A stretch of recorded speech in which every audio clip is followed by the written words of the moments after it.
ഇന്നത്തെ ഓണം ഞങ്ങളെ കയ്യിൽ നിന്ന് പോയി എന്ന് തന്നെ വിചാരിച്ചാണ് കേട്ടോ. പിന്നെ എന്തൊക്കെയോ കൊണ്ട് കുഴപ്പമില്ലാതെ അങ്ങ് പോയി.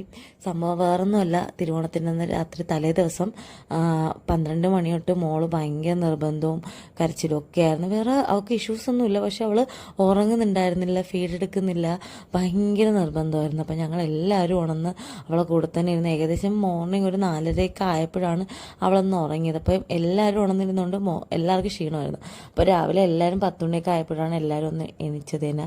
പിന്നെ ഞങ്ങൾ അമ്പലത്തിലൊന്നും പോകണ്ടെന്ന് വിചാരിച്ചാണ്. അപ്പോൾ കാരണം അവൾ ഒട്ടും ഉറങ്ങിയിട്ടില്ലായിരുന്നല്ലോ. അപ്പോൾ രാവിലെ എണീച്ചപ്പോൾ അവൾ നല്ല ആക്റ്റീവൊക്കെ ആയപ്പോൾ പിന്നെ ഓക്കെ, അവളെ ഒന്ന് കുളിപ്പിച്ച് ഓണക്കോടിയൊക്കെ ഇട്ട് അവളന്ന് അമ്പലത്തിലേക്ക് കൊണ്ടുപോയി. അപ്പം കുറേ പ്ലാനിങ് ഉണ്ടായിരുന്നു കേട്ടോ. ആത്തോപ്പൂക്കൾ ഇടണം, അതുപോലെ എല്ലാവരും വീട്ടിലും പോകണം, അങ്ങനെയൊക്കെ ഉണ്ടായിരുന്നു. പക്ഷെ ഒന്നും അന്നത്തെ ദിവസം നമുക്കിപ്പോൾ നമ്മുടെ കുഞ്ഞുങ്ങൾക്ക് വയ്യാതാകുമ്പം നമ്മുടെ ആഘോഷങ്ങളും എല്ലാം ഒക്കെ മാറുമല്ലോ അല്ലേ. അപ്പം പിന്നെ രാവിലെ അവൾ ഓക്കെ ആയിരുന്നു, പക്ഷേ ഈ ഉറങ്ങാത്തതിൻ്റെ ഒരു ക്ഷീണം ഉണ്ടായിരുന്നു. പിന്നെ രാവിലെ അവളെ കുളിപ്പിച്ച് അവളെ ഓണക്കൂടിയൊക്കെ ഇട്ട് ഞങ്ങൾ നേരെ അടുത്തുള്ള ശാർക്കര അമ്പലത്തിൽ, ഏകദേശം അവിടെ എനിക്ക് തോന്നുന്നു 1 മണി 1:30 നട അടയ്ക്കുള്ളായിരുന്നു. അപ്പോൾ അതുകൊണ്ട് അമ്പലത്തിലോട്ട് പോകാൻ പറ്റി. പിന്നെ അവിടെ നിന്നപ്പോൾ തന്നെ അത്യാവശ്യം ഞങ്ങൾ പോസിറ്റീവായി, കാരണം ആ ഒരു നെഗറ്റീവ് വൈബൊക്കെ അങ്ങ് മാറി. അമ്പലത്തിൽ ചെല്ലുമ്പോൾ ഉള്ളൊരു പോസിറ്റീവ് ഇതുണ്ടല്ലോ.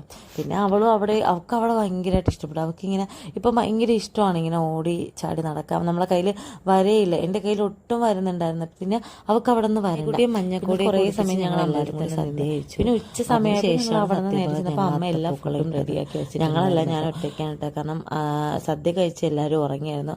ആയിക്കുട്ടി ഉറക്കിയ ശേഷമാണ് പൂക്കളം ഇട്ടത്. സത്യം പറഞ്ഞത് രാവിലെയാണ് ഇടേണ്ടത്.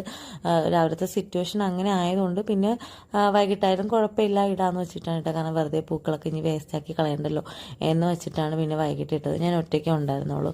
ഞാൻ വരച്ച ഡിസൈനൊന്നും അല്ല അവസാനം അത്തായിട്ട് മാറിയത്. പിന്നെ ഞാൻ ഇടയ്ക്ക് വെച്ച് പൂവൊന്നും തികഞ്ഞില്ല, പിന്നെ അഡ്ജസ്റ്റ് ചെയ്തൊക്കെയാണ് എങ്ങനെയൊക്കെയോ അങ്ങ് ആ ഒരു